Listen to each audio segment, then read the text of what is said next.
TV. We are very happy to be able to bring you some updates in terms of what is happening in the Democratic Republic of Congo. We have obviously followed the elections from start to finish, and we were able to give you as much information as we could, and given the fact that also we are at the moment not presently in the Democratic Republic of Congo, but I just wanted to keep you updated in terms of the situation in the political arena. So today, today being the 15th of January 2024, we are 5 days away from the presidential inauguration in the Democratic of Congo. As you know, the legislative or the parliamentary result also came out, and so it came out yesterday. So we know, based on the results that we have, President Fatshi Beton is going to have the majority in parliament, meaning he's going to be able to name a prime minister of his own choice, which means that he's going to have a lot of maneuver in terms of executing his vision and plan for the DRC.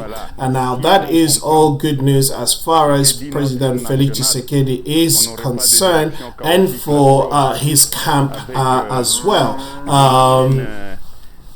But what I wanted to talk about in this video is basically Moise Katumbi and what will he do now. Now, the options that are available to him, which I think is a great opportunity if he will only seize that opportunity with both hands and run with it, this will help him to prepare himself for the 2028 elections. That position is actually the position that was held by Martin Fayulu in the last 4 years. Now, as we know that Martin Fayulu came second after Felix Tshisekedi, and he was meant to play the role of the main opposition leader. He didn't play that role, but he claimed the role, and he had a lot of following, and he could have done a much better job than he did, but he didn't seize that with both hands. This is Martin Fayulu now.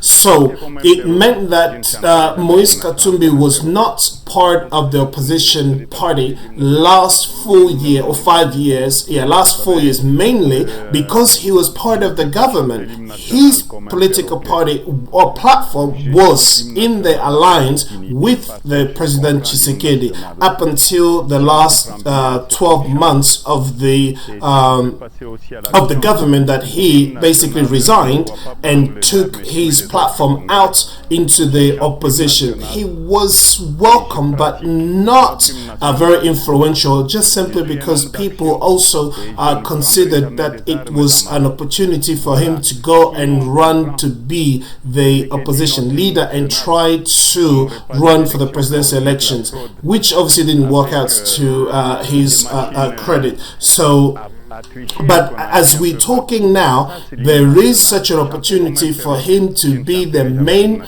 leader of the opposition if he wants to, because he came second, which means that there are now, and there will be a lot of fractions, because some people are not going to go into the government or parliament. As such, there will be frustrations, and some people will be disappointed and therefore would like to join the opposition party. Now, if that is the case, yes, they will join Moise Katumbi, and they will form alliances. They'll be able to counterbalance what will be happening in the parliament. Now, that is a good position for somebody who has long-term vision to run for presidential elections, which I believe Moise Katumbi has, unless there is a change in constitution barring ways to anyone who is not of Congolese descent by both parents. That is, if your father and mother are not from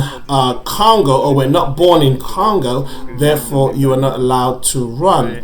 So in this case, he's allegedly his mother is from the DRC, which is still debated, but his father is not. So which kind of caused him a problem in these elections, but eventually it didn't, because I think it was just some political agreement not to go or to change the constitution to bar him from running. Now, I don't know if this situation will change, but there is a likelihood that it will change, and I'll tell you why.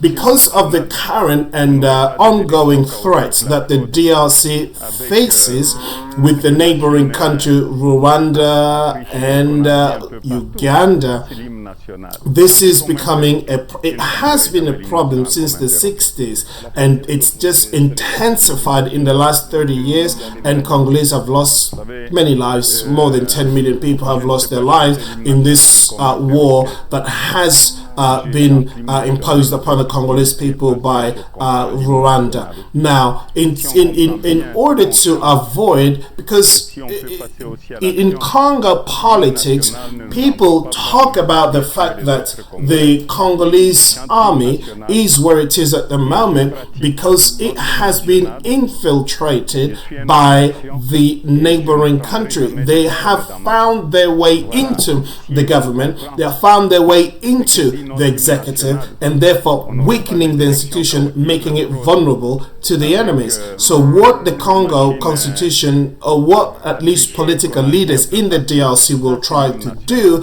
is basically to hamper and stop any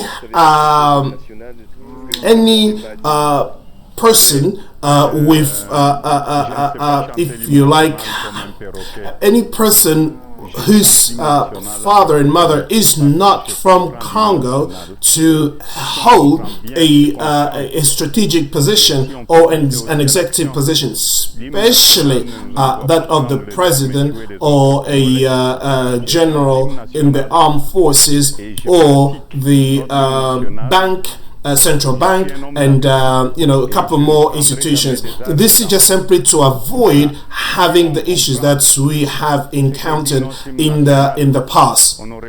And obviously, Moise Katumbi, he almost fell into that category.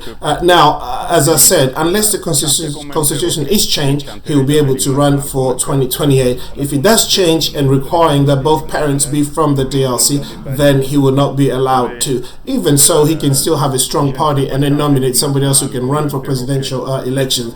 But I think what the point here is that, moving on from here, I think he because he hasn't done it yet, he needs to accept the defeat and then be able to look forward, forget what's happened in the past, because now there are fractions in Lubumbashi and in Greater Katanga. They are basically they're still lingering some if you like, conflict between ethnic conflict, that is, and it was intensified during the elections because it was used as if you like the rhetoric in order to pull people on one side or the other. But now that the elections are behind that, people have to heal and people have to move beyond that and reconcile and be once again a strong nation. Unless that happens, then that fraction can lead to other things. What Moise Katumbi has made clear is that he will not join a rebel army. He will not take arms in order to fight the people in Congo for power.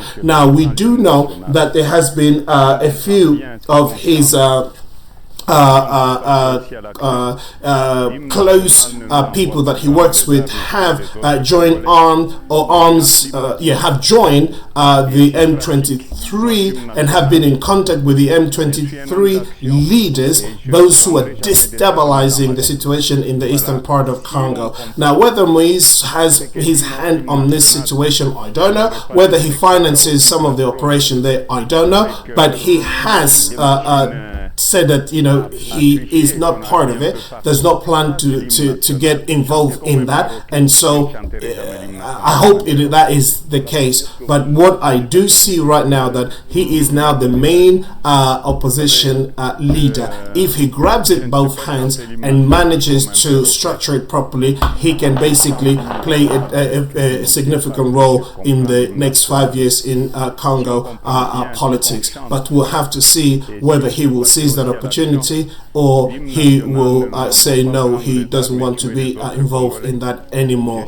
This is something that we'll see. So going forward, he by the way, he has 24 members of parliament, 24 seats in the parliament, which has 500 seats. Now, in previous government, he had in previous parliament, he had 64, 67, and he was given some ministries. Now he only has 24. He doesn't really weigh in that much. So if there are any laws or things that should pass into the parliament, his presence is not really as strong as it was. But he can capitalize on the fact that he is now somewhat known in the DRC, and his party can be implanted in different regions or provinces, and can basically start doing activities in order to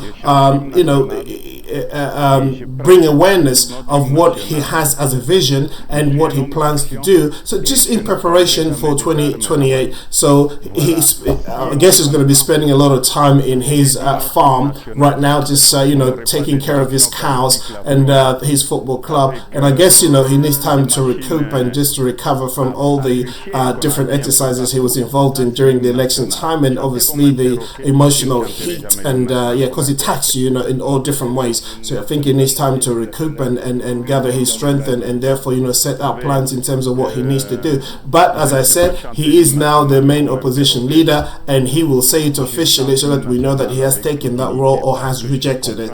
But we shall see how things will unfold, and we'll bring you information. I will also talk in the next video or video to come about what's the likelihood of the new government, because the president has the majority, so he's going to be able to name the prime minister, and so it won't be as complicated as it was in previous government. I think things should go swiftly moving on from here. But yeah, look out for my next video, which shall be I'll delve a little bit more into this. But yeah, I shall leave you for now. So take care of yourselves, and I'll speak to you very, very soon. Bye bye.